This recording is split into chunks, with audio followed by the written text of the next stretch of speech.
যে এটা মুসলিম উম্মার আমরা ইসরায়েলের পণ্য আমেরিকার পণ্য যেভাবে হুসাইন ইসলামকে রক্ষা করে আজ আমাদের কাছে পৌঁছিয়ে দিয়েছেন।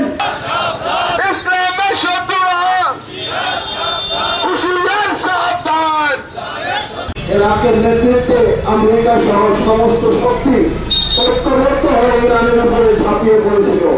সেই দিনকে স্মরণ করলে স্পষ্টভাবে বোঝা যায় যে তাদের আক্রমণ ইসলামী বিপ্লবের উপরে, ইসলামী চেতনার উপরে, ইসলামকে মুছে দেওয়ার জন্য। না হলে সে সময় অন্য কোনো বিষয় ছিল না। একটি বিপ্লব প্রতিষ্ঠিত হয়েছে, একটি জাতির মাধ্যমে একটি বিপ্লব প্রতিষ্ঠিত হয়েছে, একটি আদর্শকে প্রতিষ্ঠা করার চেষ্টা করেছিল। তারা জালিমকে উৎখাত করার স্লোগান দিয়েছিল। তখন মুনাফিকদের পাশাপাশি সমস্ত জালিমরা ঐক্যবদ্ধ হয়ে ইরানের উপরে ঝাঁপিয়ে পড়েছিল। সেই কারণে ইরানকে 8 বছর পর্যন্ত যুদ্ধ অব্যাহত রাখতে হয়েছে। আমি মনে করি এখনো যদি আমরা ঐক্য না করি, কালকে হাসরের ময়দানে আমাদের প্রিয় নবীর কাছে মুখ দেখাবার কোনো সুযোগ থাকবে না। বিশ্ব মুসলিম এক হও, এক হও। বিশ্ব মুসলিম, বিশ্ব মুসলিম এক হও, এক হও। যুদ্ধ হচ্ছে মানবতার বিরুদ্ধে যুদ্ধ। এই যুদ্ধ হচ্ছে সকল মুসলমানের বিরুদ্ধে যুদ্ধ। কেননা তারা স্পষ্ট ঘোষণা করেছে যে কোনো মুসলমানদেরকে তার শক্তি ধর্মের হিসাবে দেখতে চায় না। আজ তারা ইরাককে ধ্বংস করেছে, আজ তারা সিরিয়াকে ধ্বংস করেছে, আজ তারা আমাদের ইরানের বিজয় লাভ করে তারপর পাকিস্তান, বাংলাদেশ সকল মুসলমানদের উপর তারা ঝাঁপিয়ে পড়বে। সুতরাং আজ আমাদের ঐক্য হওয়ার দিন।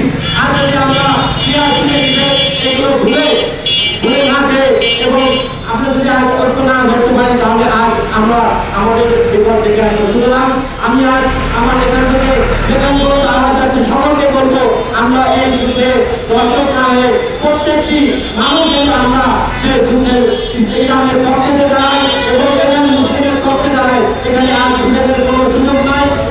আসুন আমরা সবাই নিজ জায়গা থেকে প্রতিরোধ করে তুলি এবং সচেতনতা তৈরি করি এবং যেখান থেকে এই ইরানের বিরুদ্ধে বিভিন্ন হত্যাবাদী করে মুসলিম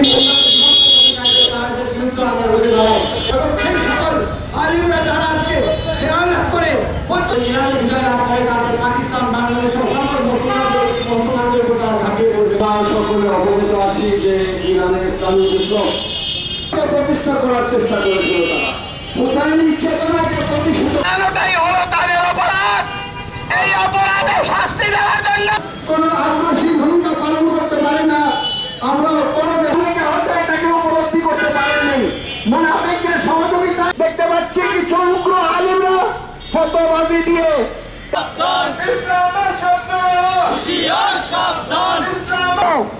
মেজর জেনারেল তারা শহীদ হন।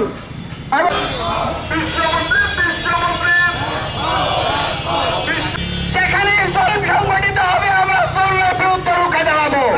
যেটা ছিল অত্যন্ত দুঃখজনক, অত্যন্ত পরিতাপের। তারা ইরানের উপরে যে আক্রমণ করে সমস্ত জনগণ হচ্ছে সুন্নি মাযহাবের অধীন। ইরান আলোচনা করতেও বসে গেল, কিন্তু তার আলোচনাকেও